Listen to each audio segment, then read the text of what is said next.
we're gonna cross over now to AEW. And if you notice, for the last few weeks, yung main event ng AEW Dynamite has always been a women's match. I think 3 or 4 weeks running na to. And this week, we got it again. Hikaru Shida versus Anna Jay for the Women's World Championship. It was the one women's match. And I think, correct me if I'm wrong, it was the one women's segment on the entire show.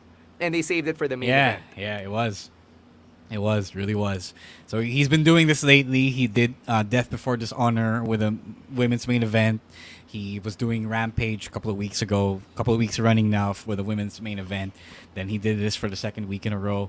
So yeah, I don't think we talked about this here on the stream, but there was this sign a couple of weeks ago na they panned to amazingly on Dynamite that said book the women's division better. So I can't believe they let that slide.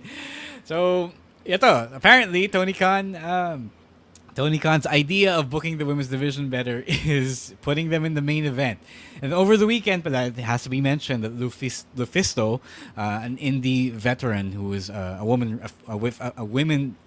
wrestler, she was talking about reports that she got from someone in the locker room ng AEW na it's a bit rough over there. The environment is essentially toxic, and then apparently, reportedly, Tony Khan is ragging on the women for not drawing as much in the ratings. So there's stuff like that. And on one hand, while it's easy to deny things are happening because Tony Khan presents himself as a being shucks kind of guy when it comes to the wrestlers around him.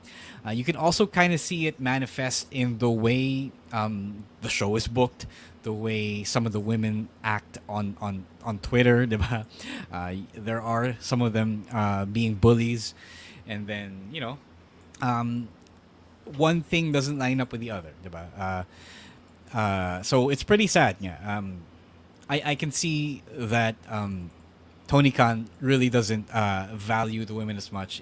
Actions are a lot stronger than words. If he really gave a shit, it wouldn't be a token women's segment on the show. Yun. So, you can't fool me. Yun nga, di mo kami manaloko, Tony Khan.